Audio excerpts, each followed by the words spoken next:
On Monday, we discussed the future of India's relationship with America, the meaning of American policies and statements for the Indian government. We told you that America will have to find a way to work with India despite the odd disagreement.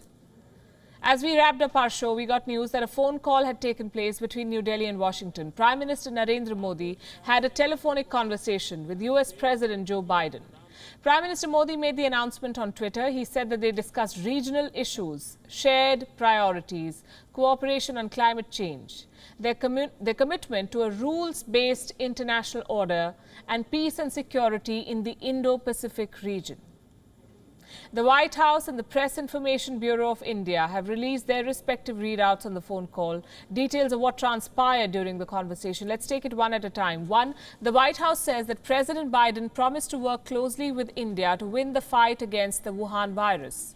Remember, in 2020, we saw unprecedented cooperation between the two countries in responding to the pandemic. Pharmaceutical companies from both sides collaborated to expand global supplies of critical medicines. Going forward, India and the US are looking to further strengthen this cooperation. Point number two is climate change. It featured prominently in this conversation. The White House says it is looking to renew its partnership with India on the issue, which happens to be a cornerstone of the Biden administration. One of Joe Biden's first decisions as president was rejoining the Paris Climate Accord.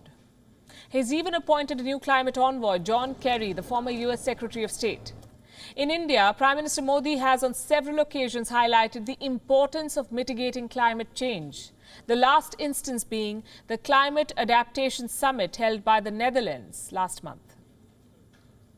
Also, India's Renewable Energy Ministry is working to ensure that 60% of India's electricity generation comes from clean sources by 2030. There's a lot of common ground there. The third issue which featured prominently in the call was that of a free and open Indo-Pacific, a very important issue, not just for India, but for all the American allies in this region. Countries that have been at the receiving end of Chinese aggression, countries like Japan, South Korea, the Philippines, Indonesia, they've all been involved in territorial disputes with China throughout 2020 and before. The White House says that in the days ahead, it is looking to cooperate with India in ensuring freedom of navigation and territorial integrity, and to establish a stronger regional architecture in the Indo-Pacific through the Quad. India, being the only member of the Quad that shares a land border with China, will definitely play a key role in America's strategy.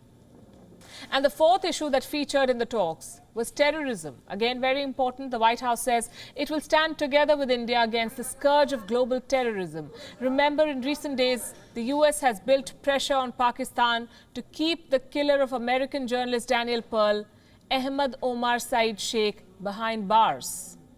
In fact, the White House went to the extent of saying that it was outraged at Pakistan's decision. Also, in his first conversation with Pakistan's Foreign Minister Shah Mahmood Qureshi, the US Secretary of State Antony Blinken cut to the chase in pointing out that his administration had its priorities clear. One, peace in Afghanistan, and two, the legal case of Ahmad Omar Saeed Sheikh. Coming back to the phone call, it may have happened 3 weeks after Joe Biden became US president, but it has set the dice rolling for the Indo-US ties under a new administration. Usually lofty words like democracy and shared values find mention in joint statements, but the precise nature of the topics discussed says a lot about how this relationship will shape up in the days to come. WION is now available in your country. Download the app now and get all the news on the move.